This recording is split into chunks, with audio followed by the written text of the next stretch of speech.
गुणराशये सद्याय शुद्ध विद्याय मध्वाय च नमो नमः। नारायणाय परिपूर्ण गुणार्णवाय विश्वोदय स्थितिलयो नेतिप्रदाय ज्ञानप्रदाय विबुधासुर सौख्य दुःख सत्कारणाय वितताय नमो नमस्ते। ಶ್ರೀ ಗುರುಭ್ಯೋ ನಮಃ. ಹರಿ ಓಂ. ನಿನ್ನೆಯ ಪಾಠದಲ್ಲಿ ನಾವು ನೋಡಿದಂತೆ ಪರಮಾತ್ಮ ಎಲ್ಲ ದೇವಾನುದೇವತೆಗಳಿಗೂ ಕೂಡ ಅಮೃತವನ್ನ ಹಂಚಿದ. ಅಮೃತವನ್ನ ಹಂಚಿ ಆದ ಮೇಲೆ ಇಷ್ಟು ಸಂದರ್ಭವನ್ನ ಎಲ್ಲ ದೇವಾನುದೇವತೆಗಳು ಕೂಡ ಹಿಂದೆ ಆದಂತಹ ಸಂದರ್ಭವನ್ನ ಪ್ರಾರ್ಥನೆ ಮಾಡಿದ್ರು. ಮತ್ತೆ ಅದನ್ನ ಮುಂದುವರಿಸ್ತಾ ಇದ್ದಾರೆ. ಏನು, ಕಲಿ ನಮ್ಮಲ್ಲಿ ಮತ್ತು ಎಲ್ಲ ಜನರಲ್ಲಿ ಪ್ರವೇಶ ಮಾಡಿ ಕಾಟ ಕೊಡ್ತಾ ಇದ್ದಾನೆ ಅಂತ.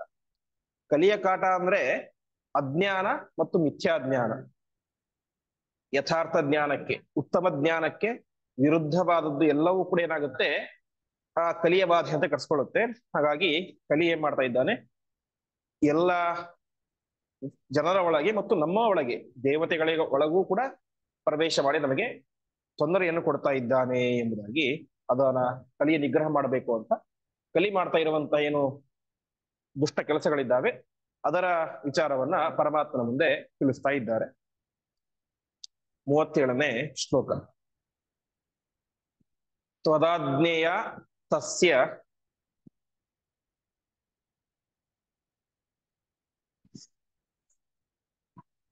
ವರೋಬ್ಜಜೇನ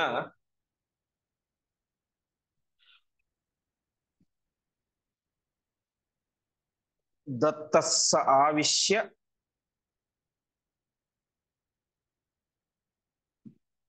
ಶಿವಂ ಚಕಾರ.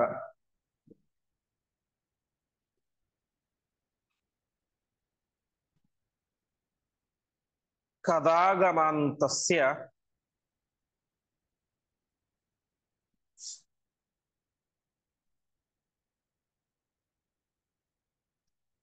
ಕುಯುಕ್ತಿಬಾಧಾಂ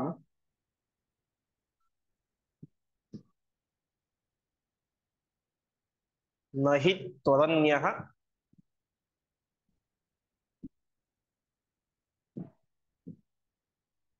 ಚರಿತುಂ ಸಮರ್ಥಃ. ಪದಚ್ಛೇದ. ತ್ವದಾಜ್ಞೇಯ ತಸ್ಯ ವರಃ ಅಬ್ಜಜೇನ ದತ್ತಃ ಸಹ ಆವಿಶ್ಯ ಶಿವಂ ಚಕಾರ. ಕದಾಗಮಾನ್ ತಸ್ಯ ಕುಯುಕ್ತಿಬಾಧಾಂ ನ ಹಿ ತ್ವದನ್ಯಃ ಚರಿತುಂ ನ ಚರಿತುಂ ಸಮರ್ಥಃ. ಮತ್ತೆ ಹೇಳ್ತಾ ಇದ್ದಾರೆ, ಬ್ರಹ್ಮದೇವರು ಕಲಿ ವರ ಕೊಟ್ಟರು ಅಂತ ಹಿಂದಕ್ಕೆ ನಾವು ಕೇಳಿದ್ವಿ. ಬ್ರಹ್ಮದೇವರು ಯಾಕೆ ವರ ಕೊಟ್ಟರು ಅಂದ್ರೆ, ತ್ವದಾಜ್ಞೆಯ ನಿನ್ನ ಅಪ್ಪಣೆಯಂತೆ ಬ್ರಹ್ಮದೇವರೇನೆ ಆ ಕಲಿಗೆ ಎಲ್ಲ ಕಡೆ ವಾಸ ಮಾಡುವಂತಹ ಒಂದು ವರವನ್ನ ಕೊಟ್ಟಿದ್ರು. ಹಾಗಾಗಿ ಅಬ್ಜಜೇನ ಬ್ರಹ್ಮದೇವರು ತ್ವದಾಜ್ಞೆಯ ನಿನ್ನ ಆಜ್ಞೆಯಿಂದಲೇ ಅವನಿಗೆ ವರವನ್ನ ಕೊಟ್ಟಿದ್ರು. ಅದರಿಂದ ಅವನೇನ್ ಮಾಡಿದ, ಸಹ ಶಿವಂ ಆವಿಶ್ಯ ಕದಾಗಮಾನ್ ಚಕಾರ. ಶಿವನಲ್ಲಿಯೂ ಕಲಿಯ ಆವೇಶ ಇದೆ. ಹಿಂದೆ ಹೇಳಿದಂತೆ ಪರಶುಕ್ಲತ್ರಯರನ್ನು ಬಿಟ್ಟು ಉಳಿದವರೆಲ್ಲರಲ್ಲೂ ಕೂಡ ಕಲಿಯ ಆವೇಶ ಇದೆ. ಹಾಗಾಗಿ ಅವನೇ ಮಾಡಿದ, ರುದ್ರದೇವರಲ್ಲಿ ಆವಿಷ್ಟನಾದ. ರುದ್ರದೇವರ ಒಳಗಡೆ ಕೂತ್ಕೊಂಡು ಕದಾಗಮಾನ್ ಚಕಾರ. ಕದಾಗಮ ಅಂದ್ರೆ ಕೆಟ್ಟ ಆಗಮಗಳು, ಕೆಟ್ಟ ಶಾಸ್ತ್ರಗಳನ್ನ ರಚನೆ ಮಾಡಿದ ಅಂತ. ಅಂದ್ರೆ ಇವತ್ತು ನಾವು ಕೇಳುವಂತಹ ಪಾಶುಪತ ಆಗಮ ಅಂತ ಏನಿದ್ದಾವೆ, ಅರ್ಥಾತ್ ಯಾವ ಈ ಜರಾಸಂಧ ಮೊದಲಾದಂತಹ ಅವರೆಲ್ಲ ಪ್ರಬಲ ಶೈವರು. ಅರ್ಥಾತ್ ಇವತ್ತು ನಾವು ನೋಡುವಂತಹ ಬ್ರಾಹ್ಮಣರಲ್ಲಿ ಒಬ್ಬರಾದಂತಹ ಸ್ಮಾರ್ಥ ಪಂಗಡ ಅದು ಬೇರೆ, ಈ ಪಾಶುಪತಾಗಮವನ್ನೇ ಒಪ್ಪುವಂತಹ ಶೈವ ಅದೆಲ್ಲ ಬೇರೆ. ಈ ಜರಾಸಂಧ ಅವರೆಲ್ಲ ಪ್ರಬಲ ಶೈವವಾದಿಗಳು. ಅಂತಹ ಅದಕ್ಕೆಲ್ಲ ಮೂಲ ಯಾರು ಅಂದ್ರೆ ಪಾಶುಪತ ಆಗಮ ಅಂತ. ಹೇಗೆ ನಾವಿವತ್ತು ವೇದಗಳು, ಉಪನಿಷತ್ತು, ತಂತ್ರಸಾರಾಗಮ ಅಂತೆಲ್ಲ ಏನು ಶಾಸ್ತ್ರಗಳನ್ನ ಕೇಳ್ತೇವೆ, ಹಾಗೆ ಪಾಶುಪತಾಗಮ ಅಂತ. ಪಾಶುಪತ ಅಂದ್ರೆ ಪಶುಪತಿ, ಅರ್ಥಾತ್ ಶಿವ, ಶಿವನನ್ನೇ ಸರ್ವೋತ್ತಮ ಅಂತ ಕೊಂಡಾಡುವಂತಹ ಆಗಮಗಳು ಅವೆಲ್ಲ. ಅವನ್ನೆಲ್ಲ ರಚನೆ ಮಾಡಿದ್ಯಾರು, ಬೇರೆ ಯಾರು ಅಲ್ಲ. ಹೇಗೆ ಪರಮಾತ್ಮ ಸರ್ವೋತ್ತಮ ಅಂತ ಹೇಳುವಂತಹ ಗ್ರಂಥಗಳನ್ನ ಪರಮಾತ್ಮನೇ ವೇದವ್ಯಾಸ ದೇವರೇ ರಚನೆ ಮಾಡಿದರು, ಹಾಗೆ ಶಿವನನ್ನು ಸರ್ವೋತ್ತಮ ಎನ್ನುವಂತಹ ಗ್ರಂಥಗಳನ್ನು ಕೂಡ ಸ್ವಯಂ ಶಿವನೇ ರಚನೆ ಮಾಡಿದ. ಪಾಶುಪತ ಆಗಮ ಮಾಡಿದ್ದು ಯಾಕೆ ಅಂತಂದ್ರೆ ಕಲಿಯ ಆವೇಶದಿಂದ. ಹಾಗಾಗಿ ಅದರ ಅರ್ಥ ರುದ್ರದೇವರಿಗೆ ಪರಮಾತ್ಮನ ಸರ್ವೋತ್ತಮತ್ವ ಜ್ಞಾನ ಇರಲಿಲ್ಲ, ತಾವೇ ಸರ್ವೋತ್ತಮ ಅಂತ ಗೊತ್ತಿತ್ತು ಅಂತಲ್ಲ. ಆ ಸಂದರ್ಭದಲ್ಲಿ ಕಲಿಯ ಆವೇಶ ಆಯಿತು, ರಚನೆ ಮಾಡಿದರು. ಮತ್ತೆ ಇನ್ನೂ ಪುರಾಣಗಳಲ್ಲಿ ಹೇಳುವಂತೆ ಪರಮಾತ್ಮನೇ ಸ್ವಯಂ ರುದ್ರದೇವರಿಗೆ ಆಜ್ಞೆ ಮಾಡ್ತಾನೆ. ಮೋಹಶಾಸ್ತ್ರಾಣಿಕಾರಯ ಅತತ್ಯಾನಿ ವಿತತ್ಯಾನಿ ಅಂತೆಲ್ಲ ಹೇಳ್ತಾರೆ. ಪ್ರಕಾಶಂ ಗುರುಚಾತ್ಮಾನಂ ಅಪ್ರಕಾಶಂ ಚ ಮಾಂ ಕುರು ಅಂತ ಪರಮಾತ್ಮನೇ ಆಜ್ಞೆ ಮಾಡ್ತಾರೆ ರುದ್ರದೇವರಿಗೆ. ನೀನು ಕೆಟ್ಟ ಶಾಸ್ತ್ರಗಳನ್ನ ರಚನೆ ಮಾಡು, ಅದರಲ್ಲಿ ನಿನ್ನನ್ನು ನೀನೇ ಸರ್ವೋತ್ತಮ ಅಂತ ಬಿಂಬಿಸಿಕೊ, ನನ್ನನ್ನು ಸಾಮಾನ್ಯ ವ್ಯಕ್ತಿ ಅಂತ ತೋರಿಸು, ಆ ಕಡೆ ಈ ಕಡೆ ಎಲ್ಲವನ್ನು ಮಾಡು. ಒಟ್ಟಿನಲ್ಲಿ ತಾಮಸ ಜನರಿಗೆ ಅಜ್ಞಾನ ಯಾವ ರೀತಿ ಸಿಗುತ್ತೋ ಆ ರೀತಿಯಾದಂತಹ ಪಾಶುಪತಾಗಮವನ್ನು ನೀನು ರಚನೆ ಮಾಡುವಂತ ಸಾಕ್ಷಾತ್ ಪರಮಾತ್ಮನೇನೆ ರುದ್ರದೇವರಿಗೆ ಆಜ್ಞೆ ಮಾಡ್ತಾನೆ. ಆ ಸಂದರ್ಭದಲ್ಲಿ ಆ ರುದ್ರದೇವರಲ್ಲಿ ಕಲಿಯ ಆವೇಶವೂ ಇರುತ್ತೆ. ಹೀಗೆ ಅಂತಹ ಶಾಸ್ತ್ರಗಳನ್ನ ರಚನೆ ಮಾಡಿದ. ಕದಾಗಮ ಅಂದ್ರೆ ಕೆಟ್ಟ ಆಗಮಗಳನ್ನ, ಪಾಶುಪತಾದಿ ಆಗಮಗಳನ್ನ ರುದ್ರದೇವರು ಚಕಾರ ರಚನೆ ಮಾಡಿದ್ರು. ಅವನ ಅರ್ಥಾತ್ ರುದ್ರದೇವರು ರಚನೆ ಮಾಡಿದಂತಹ ಕುಯುಕ್ತಿ ಬಾಧ. ಕುಯುಕ್ತಿ ಅಂದ್ರೆ ಕೆಟ್ಟ ಲಾಜಿಕ್ ಅಂತ. ಒಳ್ಳೆ ಲಾಜಿಕ್ ಅನ್ನ ಯಾವ ರೀತಿಯೋ ನಾವು ಖಂಡನೆ ಮಾಡಬಹುದು, ಕೆಟ್ಟ ಲಾಜಿಕ್ ಅನ್ನ ಖಂಡನೆ ಮಾಡ್ಲಿಕ್ಕೆ ಸಾಧ್ಯ ಇಲ್ಲ. ಅದನ್ನ ನಾವು ಕೇಳಿದ ವಿತಂಡವಾದ. ಹಾಗೆ ಆ ರುದ್ರ ಮಾಡಿದಂತಹ ಕುಯುಕ್ತಿಗಳನ್ನ, ಕೆಟ್ಟ ಯುಕ್ತಿಗಳನ್ನ ಚರಿತು ಖಂಡನೆ ಮಾಡ್ಲಿಕ್ಕೆ ಯಾರಿಂದ ಸಾಧ್ಯ? ತ್ವದನ್ಯಃ ನಹಿ ಸಮರ್ಥ, ನಿನಗಿಂತ ಬೇರೆ ಯಾರೂ ಸಮರ್ಥರಲ್ಲ, ನೀನೊಬ್ಬನೇ ಸಮರ್ಥ ಅಂತ ಹೇಳ್ತಾ ಇದ್ದಾರೆ. ಒಟ್ಟು ತಾತ್ಪರ್ಯ ಇಷ್ಟು, ಬ್ರಹ್ಮದೇವರ ವರದಿಂದಾಗಿ ಕಲಿ ಎಲ್ಲರಲ್ಲೂ ಆವಿಷ್ಟನಾದ.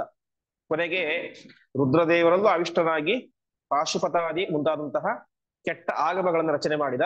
ಆ ಕೆಟ್ಟ ಆಗಮಗಳಲ್ಲಿ ಹೇಳಿದಂತಹ ಲಾಜಿಕ್ಗಳನ್ನ, ಕುಯುಕ್ತಿಗಳನ್ನ ಖಂಡನೆ ಮಾಡ್ಲಿಕ್ಕೆ ನೀನೊಬ್ಬನೇ ಅತ್ಯಂತ ಸಮರ್ಥನಾದಂತಹ ವ್ಯಕ್ತಿ. ಹಾಗಾಗಿ ನೀನು ಅವತಾರ ಮಾಡಿ ಅದನ್ನ ಉದ್ಧಾರ ಮಾಡುವಂತ ಪ್ರಾರ್ಥನೆ ಮಾಡ್ತಾ ಇದ್ದಾರೆ. ಮುಂದೆ ವೇದಾಶ್ಚ ಸರ್ವೇ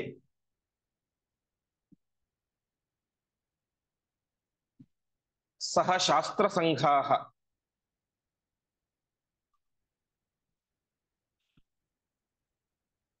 ಉತ್ಪಾದಿತಾಸ್ತೇನ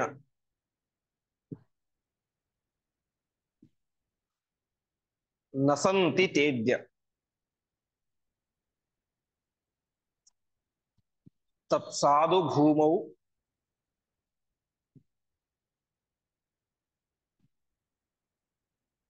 ಅವತೀರ್ಯ ವೇದಾನ್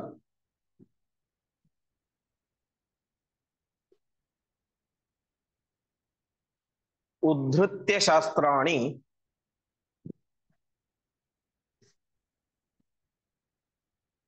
ಕುರುಷ್ವ ಸಮ್ಯಕ್.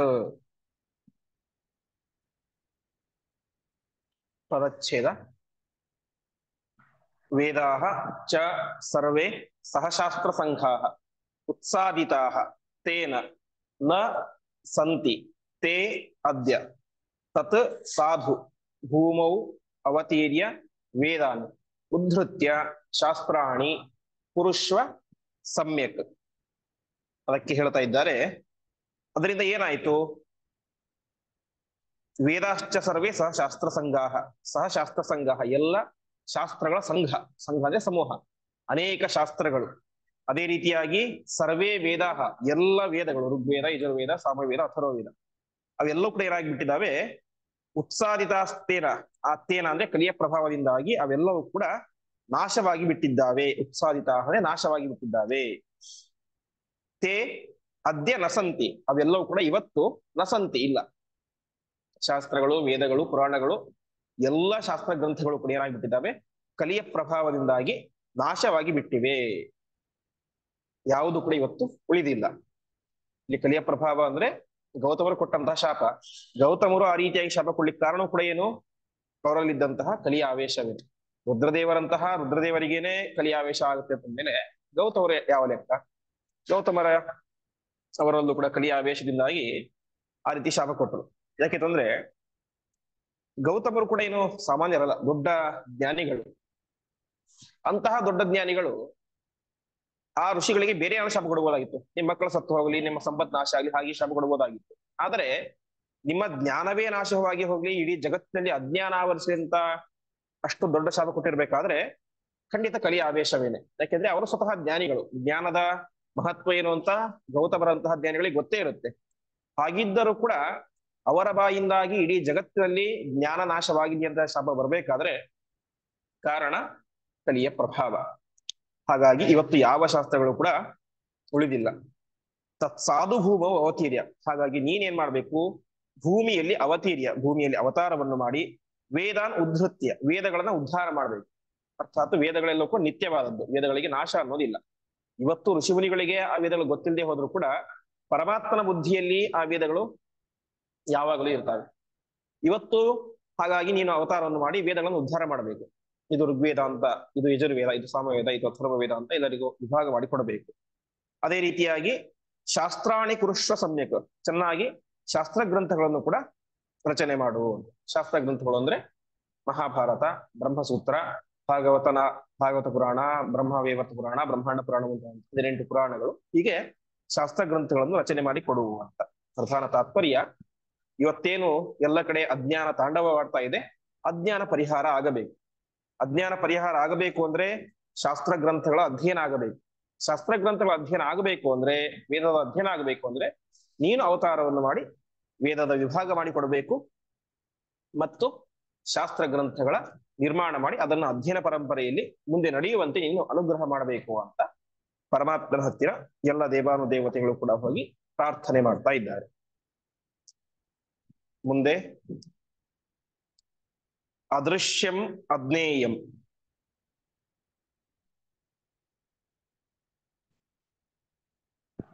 ಅತರ್ಕ್ಯ ರೂಪಂ,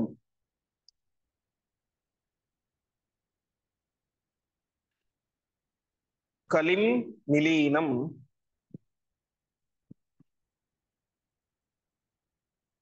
ಹೃದಯೇಖಿಲಸ್ಯ,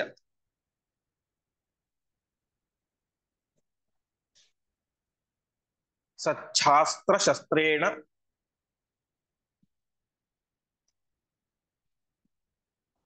ನಿಹತ್ಯ ಶೀಘ್ರಂ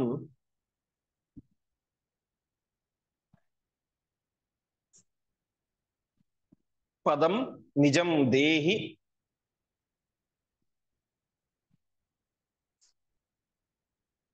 ಮಹಾಜನಸ್ಯ.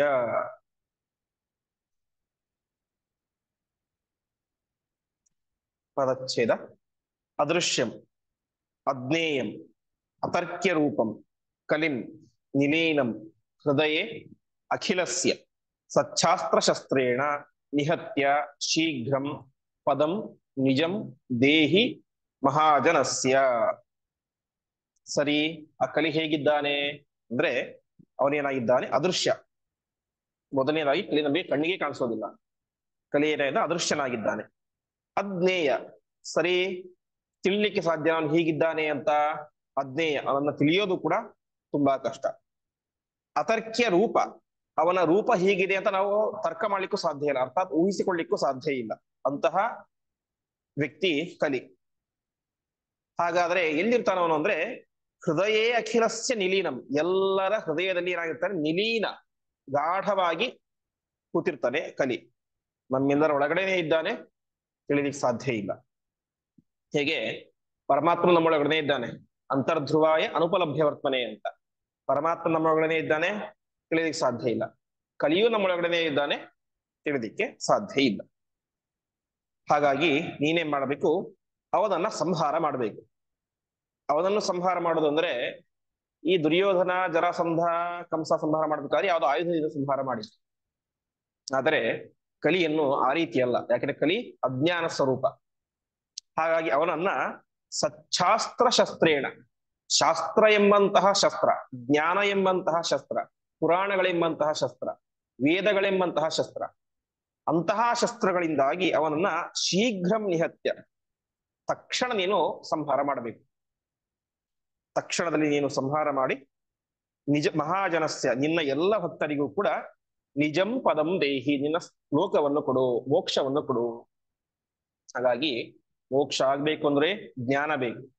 ಜ್ಞಾನ ಬೇಕು ಅಂದ್ರೆ ವೇದವ್ಯಾಸ ದೇವರ ಅವತಾರ ಆಗಬೇಕು. ಅವರು ಅವತಾರ ಮಾಡಿ ಗ್ರಂಥಗಳನ್ನು ರಚನೆ ಮಾಡಿ ಆ ಗ್ರಂಥಗಳನ್ನು ಅಧ್ಯಯನ ಮಾಡೋದರ ಮೂಲಕ ಏನಾಗುತ್ತೆ, ನಮ್ಮಲ್ಲಿರುವಂತಹ ಕಲಿಯ ನಿಗ್ರಹ ಆಗುತ್ತೆ. ಆ ಮಹಾಭಾರತಾದಿಗಳು ನಮಗೆ ಸರಿಯಾಗಿ ಅರ್ಥ ಆಗೋದಿಲ್ಲ.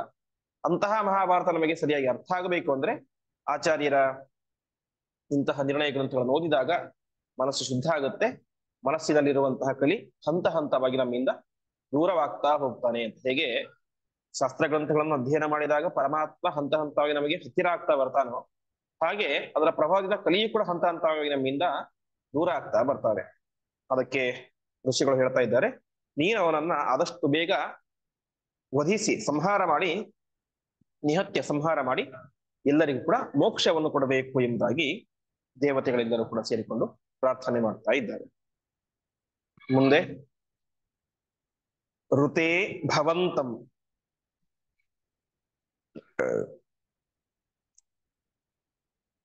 ನಹಿತಂ ನಿಹಂತ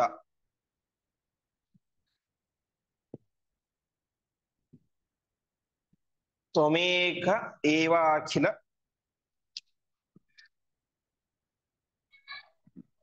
ಶಕ್ತಿಪೂರ್ಣಃ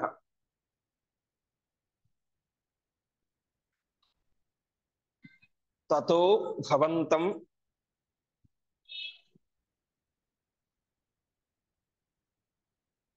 ಶರಣಂ ಗತಾವಯಂ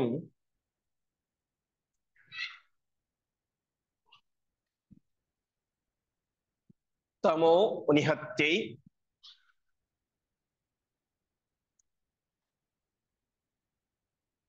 ನಿಜಬೋಧ ವಿಗ್ರಹಂ.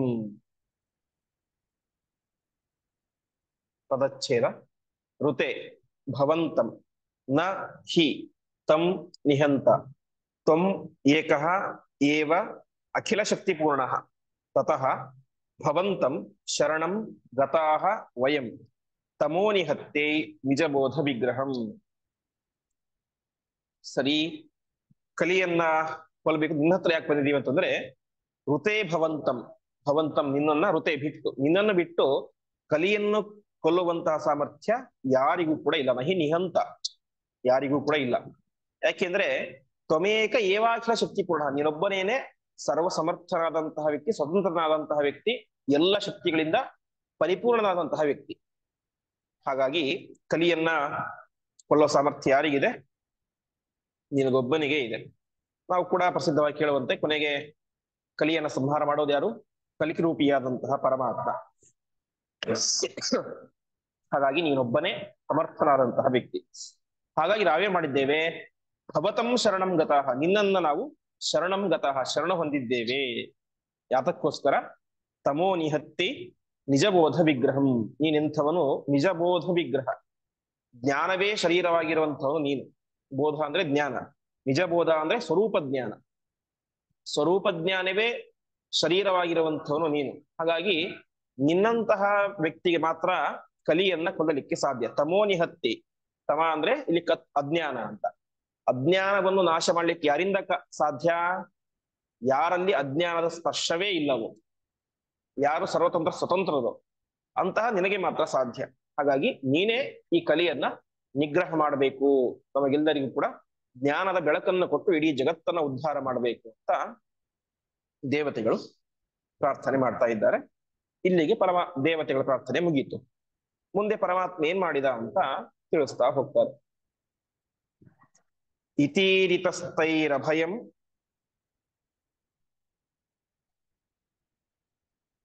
ಪ್ರದಾಯ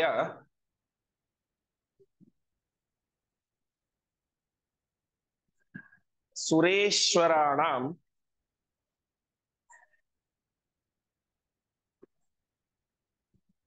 ಪರಮೋಪ್ರಮೇಯಃ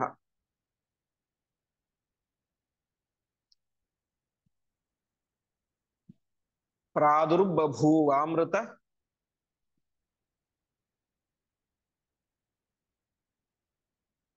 ಭೂರಿಲಾಯಾಂ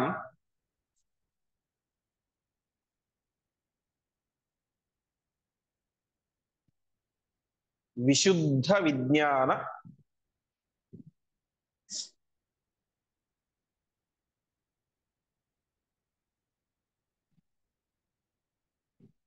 ಘನಸ್ವರೂಪಃ.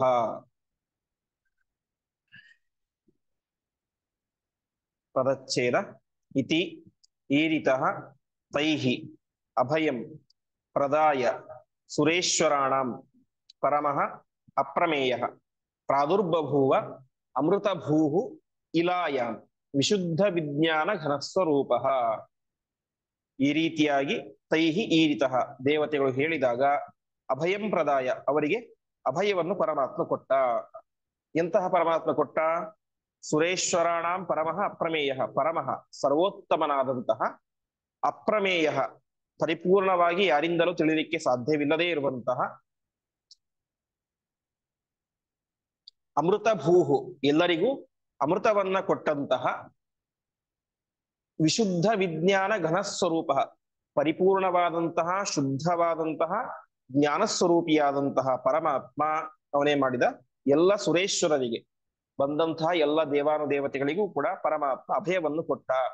ಅರ್ಥಾತ್ ನೀವೇನು ಚಿಂತೆ ಮಾಡಬೇಡಿ, ನಿಮಗೆ ಬಂದಂತಹ ಈ ಭಯವನ್ನ ನಾನು ನಿವಾರಣೆ ಮಾಡ್ತೇನೆ ಅಂತ ಪರಮಾತ್ಮ ಅಭಯವನ್ನು ಕೊಟ್ಟು ತಾನೇನ್ ಮಾಡಿದ?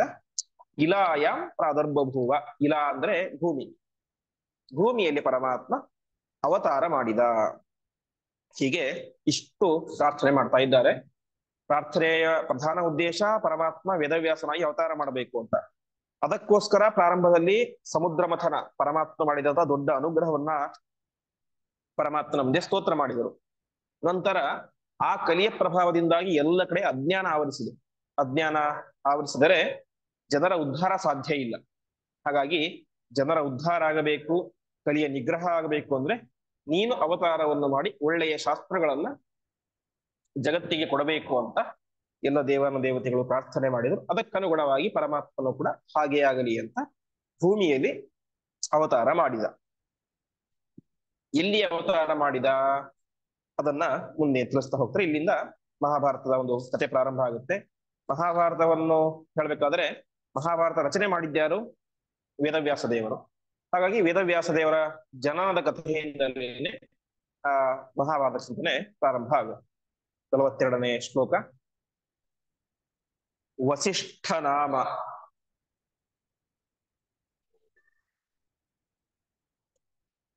ಕಮಲೋದ್ಭವಾತ್ಮಜ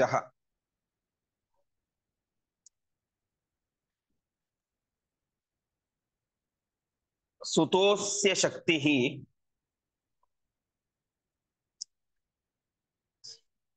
ತನಯ ಪರಾಶರ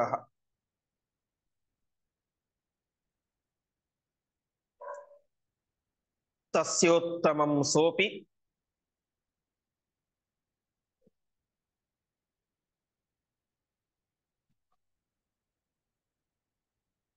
ತಪೋಚರಧ್ವರಿ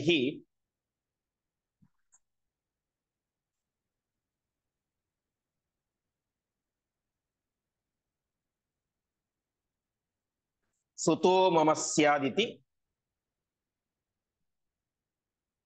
ತದ್ಧರಿರ್ದದೌ. ಪದಚ್ಛೇದ. ವಸಿಷ್ಠ ನಾಮ ಕಮಲೋದ್ಭವಾತ್ಮಜಃ ಸುತಃ ಅಸ್ಯ ಶಕ್ತಿ ತನಯಃ ಪರಾಶರಃ ತಸ್ಯ ಉತ್ತಮಂ ಸಹ ಅಪಿ ತಪಃ ಅಚರತ್ ಹರಿಃ ಸುತಃ ಮಮ ಸ್ಯಾತ್ ಇತಿ ತತ್ ಹರಿಃ ದದೌ. ಪರಮಾತ್ಮ ಅವತಾರ ಮಾಡಿದ್ದು ಎಲ್ಲಿ ಅಂತ ತಿಳಿಸ್ತಾ ಇದ್ದಾರೆ. ಪರಾಶರ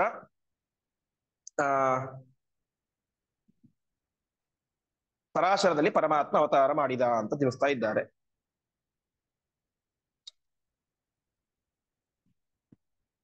ಒಂದು ನಿಮಿಷ.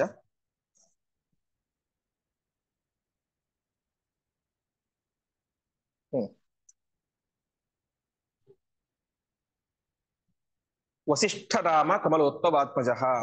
ವಸಿಷ್ಠ ಎನ್ನುವಂತಹ ಋಷಿಗಳು. ಋಷಿಗಳು ಎಂಥವರು? ಮಹಾಭಾರತದಲ್ಲಿ ಹೇಳ್ತಾರೆ, ಆದಿಪರ್ವದಲ್ಲಿ ಮಾತು ಬರುತ್ತೆ. ಬ್ರಹ್ಮಣ ಮಾನಸ ಪುತ್ರ ವಸಿಷ್ಠೋ ಅರುಂಧತಿಪತಿ ಅಂತ ಬ್ರಹ್ಮದೇವರ ಮನಸ್ಸಿನಿಂದ ಹುಟ್ಟಿದಂತಹ ಶ್ರೇಷ್ಠ ಜ್ಞಾನಿ ವಸಿಷ್ಠ ಋಷಿಗಳು. ವಸಿಷ್ಠ ನಾಮ ಕಮಲೋದ್ಭವಾತ್ಮಜ, ಕಮಲದಲ್ಲಿ ಹುಟ್ಟಿದಂತಹ ಬ್ರಹ್ಮದೇವರ ಮಗ, ಬ್ರಹ್ಮದೇವರ ಮಾನಸ ಪುತ್ರ, ಅವರು ವಸಿಷ್ಠರು. ಆ ವಸಿಷ್ಠರ ಮಗ ಯಾರು ಅಂತಂದ್ರೆ ಅಸ್ಯ ಸುತಃ ಶಕ್ತಿ, ಶಕ್ತಿ ಅಂತ ವಸಿಷ್ಠರ ಮಗ. ಆ ಶಕ್ತಿಯ ತನಯ ಮಗ ಯಾರು? ಪರಾಶರ.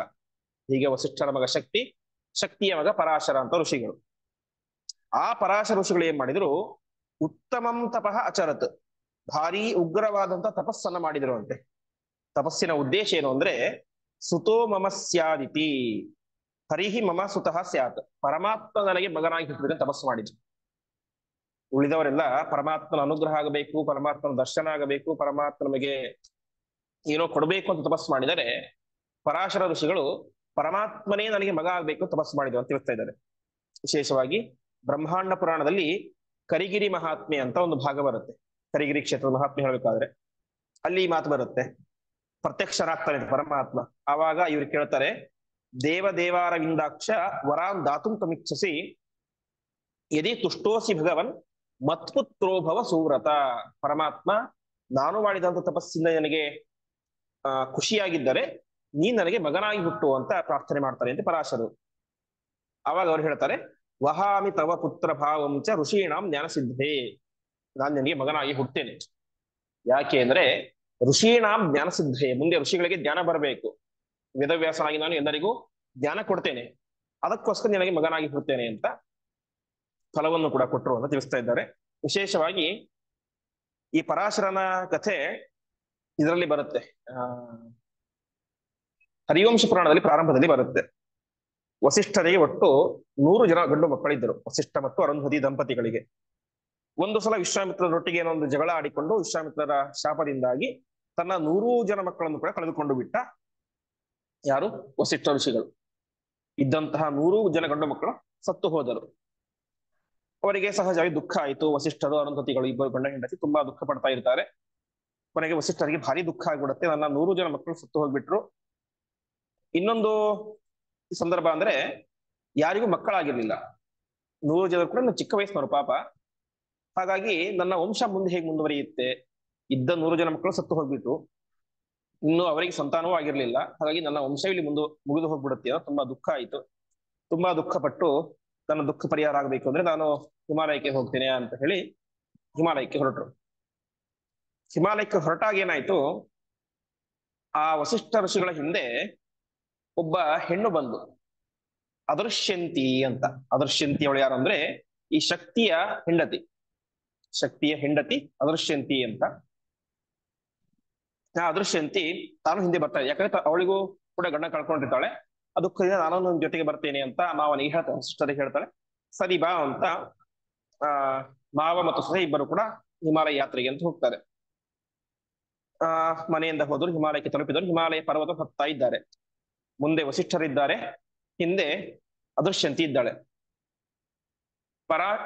ವಸಿಷ್ಠ ಋಷಿಗಳಿಗೆ ಏನೋ ವೇದದ ಉಚ್ಚಾರ ಮಾಡಿದಂತ ಧ್ವನಿ ಕೇಳಿಸಿತ್ತು, ಯಾರೋ ವೇದ ಪಾರಾಯಣ ಮಾಡ್ತಾ ಇರುವಂತೆ. ಹಿಂದೆ ತಿರುಗಿ ನೋಡ್ತಾರೆ, ಯಾರೂ ಕಾಣಿಸ್ತಿಲ್ಲ. ಅದೇನೋ ಭ್ರಮೆ ಇರಬೇಕು, ತಮಗೆ 100 ಜನ ಮಕ್ಕಳಿದ್ದರು, ಎಲ್ಲರೂ ದೊಡ್ಡ ವೇದ ಪಂಡಿತರಾಗಿದ್ದರು, ಏನೋ ಭ್ರಮೆ ಇರಬೇಕು ಅಂತ ಹಾಗೆ ಮುಂದೆ ಹೋಗ್ತಾರೆ. ಸ್ವಲ್ಪ ಮುಂದೆ ಹೋಗುತ್ತೆ, ಮತ್ತೆ ಅದೇ ಶಬ್ದ ಕೇಳಿಸುತ್ತೆ, ಮತ್ತೆ ಭ್ರಮೆ ಇರ್ಬೇಕು ಅಂತ ಅನ್ಕೊಳ್ತಾರೆ. ಇನ್ನೂ ಸ್ವಲ್ಪ ಮುಂದೆ ಹೋಗ್ತಾರೆ, ಜೋರಾಗಿ ಒಂದು ಚಿಕ್ಕ ಮಗು ವೇದ ಉಚ್ಚಾರಣೆ ಮಾಡುವಂತೆ ಅವರಿಗೆ ಧ್ವನಿ ಕೇಳಿಸುತ್ತೆ ಅಂತ ಅವ್ರಿಗೆ ಗೊತ್ತಾಗುತ್ತೆ. ಧ್ಯಾನ ಮಾಡಿ ನೋಡ್ತಾರೆ, ವೇದ ಉಚ್ಚಾರಣೆ ಮಾಡ್ತಾ ಇರೋದು ಬೇರೆ ಯಾರೂ ಅಲ್ಲ, ನನ್ನ ಸೊಸೆಯ ಗರ್ಭದಲ್ಲಿ ಇರುವಂತಹ ಮಗು ಅಂತ ಗೊತ್ತಾಗುತ್ತೆ. ಅವ್ರಿಗೆ ಭಾರಿ ಸಂತೋಷ ಆಗುತ್ತೆ ಅಂತೆ. ನನ್ನ 100 ಜನ ಮಕ್ಕಳು ಸತ್ತು ಹೋದ್ರು, ಆದರೆ ಅದರಲ್ಲಿ ಶಕ್ತಿ ತಾನು ಹಾಗೆ ಸಾಯಲಿಲ್ಲ, ತನ್ನ ವಂಶದ ಕುಡಿಯನ್ನ ತನ್ನ ಹೆಂಡತಿಯ ಗರ್ಭದಲ್ಲಿ ಇಟ್ಟು ಸತ್ತು ಹೋಗಿದ್ದಾನೆ. ಹಾಗಾಗಿ ನನ್ನ ವಂಶ ಏನಾಗುತ್ತೆ, ಇಲ್ಲಿಗೆ ನಿಂತು ಹೋಗಲ್ಲ, ಮುಂದುವರಿಯುತ್ತೆ ಅಂತ ಅವನಿಗೆ ಭಾರಿ ಸಂತೋಷ ಆಯಿತು.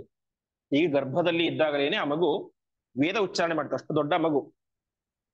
ಹಾಗಾಗಿ ಅದಕ್ಕೆ ನಾಮಕರಣ ಏನ್ ಮಾಡಿದ್ರು, ಮುಂದೆ ಪರಾಶರ ಅಂತ ಮಾಡಿದ್ರು. ಏನು ಪರಾಶರ ಅಂದ್ರೆ, ಪರಾಶ ಅಂದ್ರೆ ದುಃಖ ಅಂತ ನಾವು ಕನ್ನಡದಲ್ಲಿ ಕೇಳ್ತಿಲ್ಲ, ಹತಾಶ, ನಿರಾಶ ಅಂತೆಲ್ಲ. ಹಾಗೆ ಪರಾಶ ಅಂದ್ರೆ ಅವರಿಗೆ ಆಸೆ ಸತ್ತು ಹೋಗ್ಬಿಟ್ಟಿತ್ತು, ಮುಗಿತು ನನ್ನ ವಂಶ ಇಲ್ಲಿಗೆ ಕ್ಲೋಸ್ ಅಂತ. ಹಾಗೆ ನಿರಾಶರಾದಂತಹ ಪರಾಶರಾದಂತಹ ತನ್ನ ಅಜ್ಜನನ್ನ ಪರಾಶ ರಹಿತರನ್ನಾಗಿ, ಹತಾಶೆಯಿಂದ ರಹಿತರನ್ನಾಗಿ, ದುಃಖದಿಂದ ರಹಿತರನ್ನಾಗಿ ಮಾಡಿದರು. ಹಾಗಾಗಿ ಆ ಮಗುವಿಗೆ ಪರಾಶರ, ಅಜ್ಜನ ಪರಾಶವನ್ನ ರಹಿತರನ್ನಾಗಿ ನಾಶ ಮಾಡಿದೆ, ಅವರಿಗೆ ಆನಂದವನ್ನು ಕೊಟ್ಟಂಥವನು. ಹಾಗಾಗಿ ಅವರಿಗೆ ಪರಾಶರ ಅಂತ ನಾಮಕರಣ ಮಾಡಿದ್ರು ಹರಿವಂಶದಲ್ಲಿ ಹೇಳ್ತಾರೆ. ಹೀಗೆ ಅಂತಹ ಪರಾಶರರು ಮುಂದೆ ಅವರೇನ್ ಮಾಡ್ತಾರೆ, ಪರಮಾತ್ಮನ ಕುರಿತು ತಪಸ್ಸನ್ನು ಮಾಡಿ ನನಗೆ ನೀನೇ ಮಗನಾಗಬೇಕು ಅಂತ ವರವನ್ನು ಕೇಳ್ತಾರೆ. ಪರಮಾತ್ಮನು ಕೂಡ ಹರಿಹಿ ದದೌ, ಹಾಗೆ ಆಗಲಿ ಅಂತ ವರವನ್ನು ಕೂಡ ಪರಮಾತ್ಮ ಅನುಗ್ರಹ ಮಾಡ್ತಾನೆ.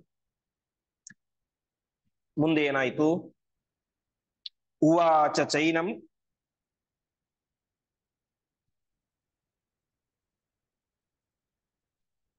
ಭಗವಾನ್ ಸುತೋಷಿತಃ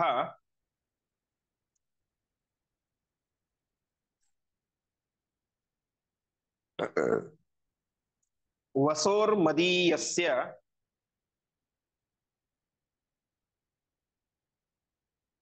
ಸುತಾಸ್ತಿ ಶೋಭನ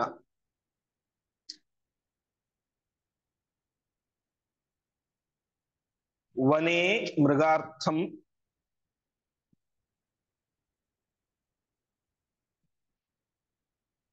ಚರತೋಸ್ಯ ವೀರ್ಯಂ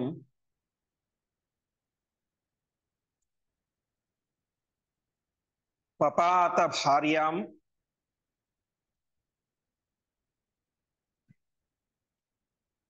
ಮನಸಾ ಗತಸ್ಯ.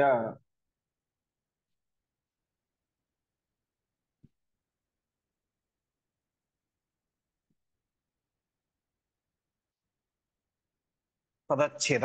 ಉವಾಚ ಚ ಏನಂ ಭಗವಾನ್ ಸುತೋಷಿತಃ ವಸೋಃ ಮದೀಯಸ್ಯ ಸುತಾ ಅಸ್ತಿ ಶೋಭನ ವನೆ ಮೃಗಾರ್ಥಂ ಚರತಃ ಅಸ್ಯ ವೀರ್ಯಂ ಪಪಾತ ಭಾರ್ಯಾಂ ಮನಸಾ ಗತಸ್ಯ.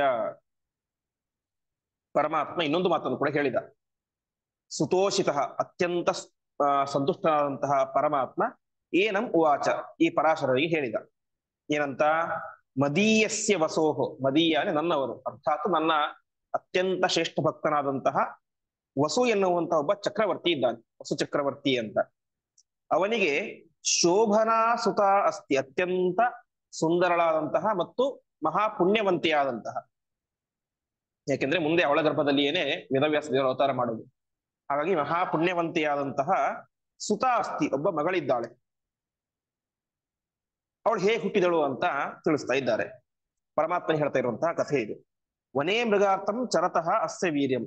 ಈ ವಸು ಚಕ್ರವರ್ತಿ ಒಂದು ಸಲ ಮೃಗಾರ್ಥಂ ಚರತಃ, ಕಾಡಿನಲ್ಲಿ ಮೃಗಾರ್ಥ ಅಂದ್ರೆ ಬೇಟೆಯಾಡಲಿಕ್ಕೋಸ್ಕರ ಅಂತ ಹೋಗಿದ್ದ. ಆ ಸಂದರ್ಭದಲ್ಲಿ ಒಂದು ಕಡೆ ವಿಶ್ರಾಂತಿ ಅಂತ ಕುಳಿತಿದ್ದ. ಆವಾಗ ಏನಾಯ್ತು?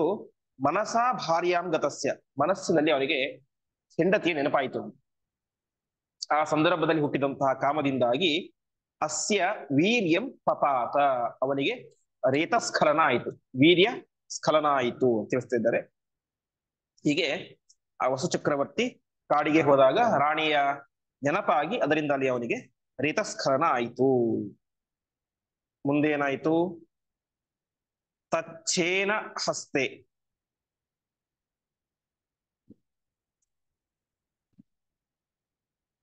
ಪ್ರದದೌ ಚ ತಸ್ಯೈ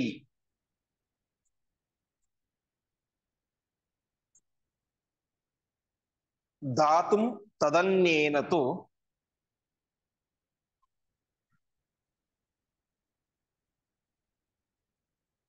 ಯುಧ್ಯತೋಪತತ್.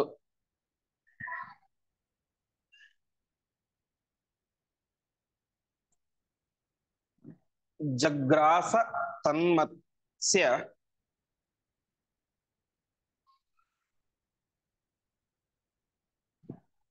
ವಧೂರ್ಯಮಸ್ವಸು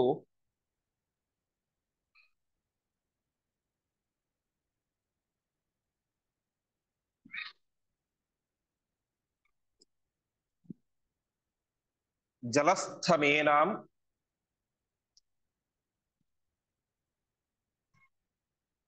ಜಗೃಹುಸ್ಮ ದಾಶಾಹ. ಪದಚ್ಛೇದ. ತತ್ ಶೇನಹಸ್ತೆ ಪ್ರದದೌ ಸಹ ತಸ್ಯೈ ಧಾತುಂ ತದನ್ಯೇನ ತು ಯುಧ್ಯತಃ ಅಪತತ್. ಜಗ್ರಾಸ ತನ್ಮತ್ಸ್ಯವಧೂಃ ಯಮಸ್ವಸುಃ ಜಲಸ್ಥಂ ಏನಾಂ ಜಗೃಹುಃ ಸ್ಮ ದಾಶಾಹ. ವೀರ್ಯ ಪತನ ಆಯಿತು. ವೀರ್ಯ ವ್ಯರ್ಥ ಆಗಬಾರದು, ಅದಕ್ಕೋಸ್ಕರ ಅವನೇ ಮಾಡಿದ, ಅದನ್ನ ಹೇಗಾದರೂ ಮಾಡಿ ತನ್ನ ಹೆಂಡತಿಗೆ ರಾಣಿಗೆ ಮುಟ್ಟಿಸಬೇಕು. ಅದಕ್ಕೋಸ್ಕರ ಅದನ್ನ ಶೇನಹಸ್ತೆ ಪ್ರದದು, ಒಂದು ಗಿಡುಗದ ಕೈಯಲ್ಲಿ ಕೊಟ್ಟ. ಗಿಡುಗದ ಕೈಯಲ್ಲಿ ಅಂದ್ರೆ ಅದನ್ನು ಮಹಾಭಾರತದಲ್ಲಿ ಮತ್ತು ಹರಿವಂಶದಲ್ಲಿ ಹೇಳುವಂತೆ ಒಂದು ಎಲೆಯಲ್ಲಿ ಅದನ್ನ ಸುತ್ತಿ ಗಿಡುಕಕ್ಕೆ ಕೊಟ್ಟ. ಆ ಗಿಡುಗ ಅದನ್ನೇ ಮಾಡಿತು ತನ್ನ ರಾಣಿಗೆ ಕೊಡ್ಲಿಕ್ಕೆ ಅಂತ ಹಾರಿಕೊಂಡು ಹೋಗ್ತು. ಆ ಸಂದರ್ಭದಲ್ಲಿ ಏನಾಯ್ತು? ದಾತುಂ ತದನ್ನೇನ.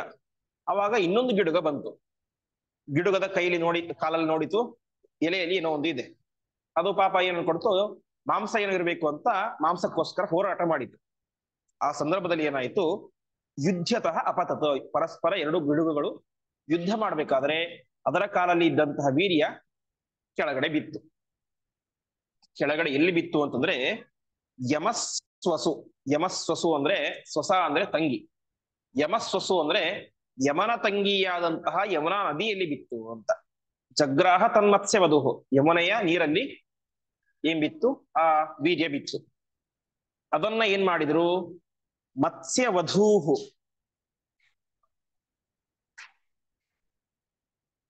ಜಲಸ್ಥ ಮತ್ಸ್ಯ ವಧೂಹು. ಆ ಬಿದ್ದಂತಹ ವೀರ್ಯವನ್ನ ಆ ನೀರಿನಲ್ಲಿ ಇದ್ದಂತಹ ಒಂದು ಮತ್ಸ್ಯ ವಧು. ಮತ್ಸ್ಯ ಅಂದ್ರೆ ಮೀನು, ವಧು ಅಂದ್ರೆ ಹೆಣ್ಣು. ಹೆಣ್ಣು ಮೀನು ಅದನ್ನ ಜಗ್ರಾಸ ನುಂಗಿ ಬಿಡ್ತು. ಆವಾಗ ಜಗರುಹುಸ್ವ ದಾಶಾಹ. ಹೆಣ್ಣು ಮೀನಿನ ಹೊಟ್ಟೆಯಲ್ಲಿ ರಾಜನ ವೀರ್ಯ ಹೋಯಿತು. ಸಹಜವಾಗಿ ಮರುದಿನ ಮೀನನ್ನು ಹಿಡಿಲಿಕ್ಕೆ ಅಂತ ಬೆಸ್ತರು ಬಂದ್ರು, ಮೀನು ಹಿಡಿಯುವಂತ ವ್ಯಕ್ತಿಗಳು. ಆ ಮೀನು ಹಿಡಿಯುವಂತ ಬೆಸ್ತರು ಏನ್ ಮಾಡಿದ್ರು, ಬಲೆ ಹಾಕಿದ್ರು. ಆ ಬೆಲೆಗೆ ಸರಿಯಾಗಿ ಈ ರಾಜನ ವೀರ್ಯವನ್ನು ನುಂಗಿದಂತಹ ಮೀನೆ, ಹೆಣ್ಣು ಮೀನೆ ಬಿದ್ದು ಬಿಡ್ತು. ಹೆಣ್ಣು ಮೀನನ್ನ ಅವರು ತೆಗೆದುಕೊಂಡು ಹೋದರು. ತೆಗೆದುಕೊಂಡು ಹೋದ ಮೇಲೆ ಮುಂದೆ ಏನಾಯಿತು ಅಂತ ತಿಳಿಸ್ತಾರೆ. ಆ ಮೀನಿನ ಹೊಟ್ಟೆಯಿಂದಾಗಿ ಇಬ್ಬರು ಮಕ್ಕಳು ಬಂದಂತ ತಿಳಿಸ್ತಾ ಹೋಗ್ತಾರೆ. ಆ ಉಳಿದ ಚಿಂತನೆಯನ್ನ ಮುಂದಿನ ಪಾಠದಲ್ಲಿ ನೋಡೋಣ ಅಂತ ಇಂದಿನ ಪಾಠವನ್ನ ಶ್ರೀಕೃಷ್ಣಾರ್ಪಣ.